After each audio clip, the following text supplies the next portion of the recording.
վիրավորանքի են արժանանում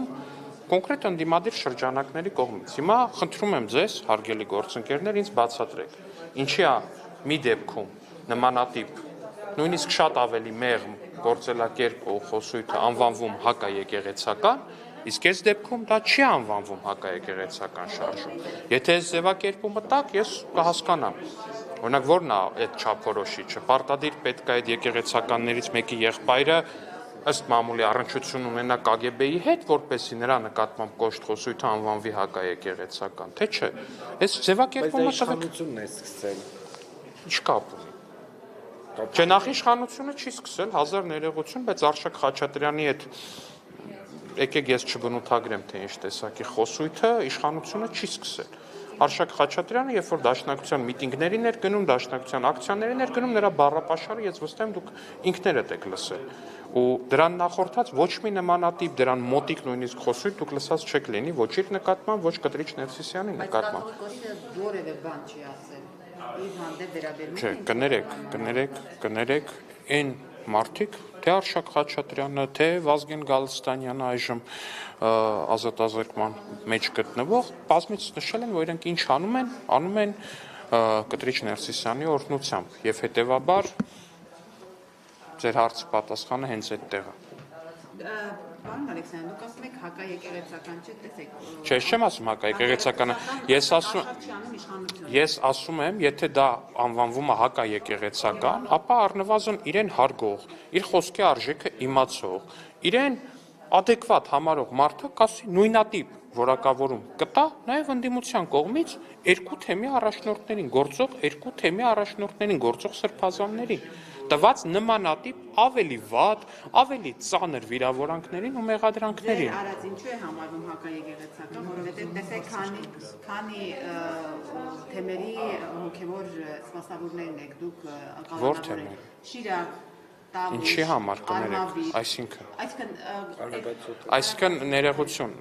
իսկ ինչի է ցուցակում Նաիրի Հունանյանին օրինակ չեք մեջ բերում, ասեք օրինակ այ դուք Նաիրի Հունանյանին էլ եք կալանավոր։ Նույնն եք համարում Չեք կներեք, ես առնվազն մեղադրանքը համարում եմ նմանատիպ, որտեվ մի դեպքում տերորիզմը տեղի Դատարաններում ըստ էության որոշակի Չէ, մի վարքյան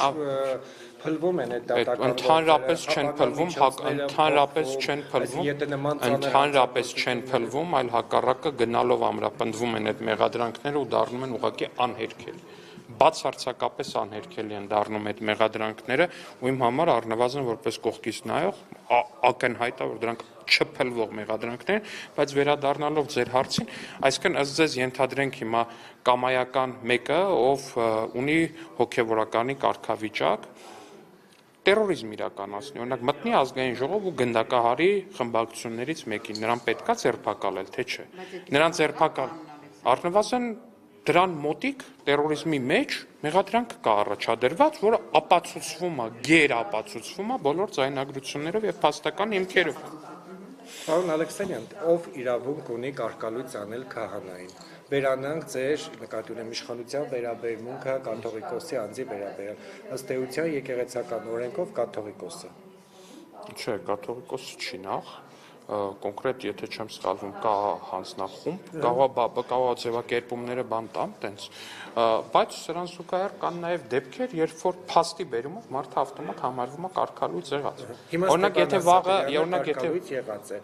եւ դա չէ, նման բան չկա։ Ո՞նց չկա։ Դուք հիմա չեք ուզում ընդունել այն ինչը որ կա։ Հարգելի գործընկերներ, ոչ, Հիմա եթե Նիկոլ Փաշինյանը, ով գործադիր իշխանության ղեկավարն է, հարցը տվեցիք պատասխանեմ, դե ավարտեք։ Երբ որ Նիկոլ Փաշինյանը հանդիսանալով գործադիր իշխանության ղեկավար հեռացնի աշխատանքից X նախարարին, հաջորդ օրը նա այդ նույն նախարարը գա աշխատասենյակ, ասի չէ որ չէ, ես եմ նախարարը, դա ընդունելի կլինի։ Ապրեք, ֆանտաստիկ օրինակ եք բերում։ Տեսեք, Նիկոլ Փաշինյանը Հայաստանի Հանրապետության վարչապետը լինելու համար պետք է համապատասխանի կոնկրետ պահանջների, որոնցից մեկ օրինակ ամենապարզ օրինակը բերեմ միայն Հայաստանի քաղաքացի լինելու փաստն է եւ այդ հանգամանքն է, որ Հայաստանի Հանրապետության վարչապետը պարտավոր է լինի միայն Հայաստանի Հանրապետության քաղաքացի։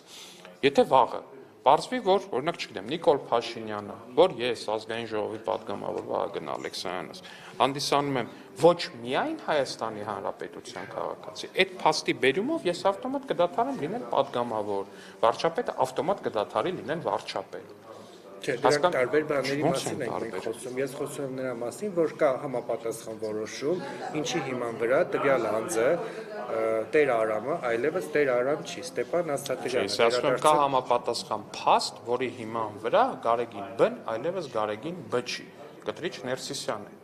Որն է այդ փաստը։ Նրա զավակ ունենալու փաստ ուր է հրապարակ օրաթերթը։ Հրապարակ օրաթերթին հարցրեք, հրապարակ օրաթերթը Դուք անձնապես ճանաչում եք կաթողիկոսի ձեր ասած զավակին։ Հրապարակ օրաթերթը ես ձեզ վստահեցնում եմ էքսկուրսիա կտանի ձեզ, եթե դուք շատ կամենաք, Կտրիչ Ներսիսյանի դստեր աշխատանքի վայրը կծանոթացնի նրա հետ, նրա գոլեգաների հետ ձեզ կծանոթացնի եւ նման չեք ինձ առաջարկում էքսկուրսիա։ Ես բնավ չեմ ցանկանում թիրախավորել այդ անձին ու բան չունեմ։ Առհասարակ կասկած չունեմ նրա գոյության նկատմամբ, որ գնամ եւ տեսնեմ եւ համոզեմ։ Դուք կարծես թե կասկած ունեք եւ ես ձեզ հորդորում եմ ձեր գործընկերը ընդդիմադիր հրապարակ օրաթերթի գրած հոդվածը վերցրեք։ Իրենցից մեկին խնդրեք, թող ձեզ ուղեկցի։ Ցույց տա Կտրիչ Ներսիսյանի դստեր աշխատավայրը, ցույց տա ինչպես են նրան դիմում առհասարակ գոլեգաները, կոնկրետ որ գոլեգաներն են դրանք։ Ու այդպես շարունակ։ Ու այդ փաստի բերումով արդեն իսկ պնդել, որ կա Գարեգին Բ անունով հոգևորական, չկա նման հոգևորական, կա Կտրիչ Ներսիսյան անունով։ Պարոն Ալեքսանյան, քանի որ դուք լրատվամիջոցի հրապարակման եք հղումանում, այդ հրապարակումը եղել է, եթե չեմ սխալվում, 15-16 թվականին, եւ այդ հրապարակումից հետո սելֆի էիք անում կաթողիկոսի հետ, բայց եթե այդ հրապարակումը այդպես արժանահավատ էր իշխանության ներկայացուցիչների համար, ինչու եք 6-7 տարի հետո նոր հիշել։ Հրապարակումը ինքնին չէր արժանահավատ, բայց այդ հրապարակումը կարող է եւ ճիշտ դուրս գա, չեք հավատա, բայց հրապարակ օրաթերթը եւս 10 տարվա մեջ գոնե մեկ անգամ ճիշտ հոդված հրապարակում։ Ձեր գործունեության մասին ասեք, եթե նման տեղեկություն արդեն կար համացանցում։ Տեղեկությունը շատ բան է, տեղեկության հաստատումը լրիվ այլ բան է։ Տեղեկություն 1000 ու մի բանի մասին կարա լինի, ուրիշ բան է, որ դա ուղղակի օդի մեջ տեղեկություն է, ուրիշ բան է, երբ որ այդ տեղեկությունը հաստատված է։ Այսինքն փաստերը ձեր հետ բերել ընդամենը Դրա մասին վարչապետը բազմիցս ասել է։ Այդ փաստերը որոնք են, որ նա երեխա ունի, այդ փաստն է ձեր ձեռքի, որ փաստն է հայտնվել ձեր ձեռքի տակ։ Հարգելի գործընկերներ, դրա մասին բազմիցս ասվել է եւ այո, ապացուցվել է հրապարակի հոդված։ Այսինքն դուք շարժվում եք հրապարակի հոդվածը։ Չէ, հրապարակի հոդվածով չենք շարժվում, ասում ենք կա տենց հոդված, որի մասին դուք էլ եք տեղյակ վստահ եմ։ Վերջերս էլ էլի նախորդ, եթե չեմ սխալվում, Հովանավանքի պատարակի ժամանակ էր հրապարակ օրաթերթի մեր շատ սիրելի գործընկերը նաեւ պնդեց, որ թե այդ հոդվածը, թե իրենց կայքում մյուս բոլոր հոդվածները ճշմարիտ են եւ կեղծիք չեն պարունակում։ Իհարկե մնացածի մասով ես այդքան էլ համաձայն չեմ, բայց կոնկրետ այդ մեկի մասով մարդը շարունակում է պնդել այդ 15-16 թվականի բանը, ես կարծում եմ անիմաստ է։ Հիմա վերադառնանք նաև օրերս համալիրի հավաքին, դրա նպատակը որն էր,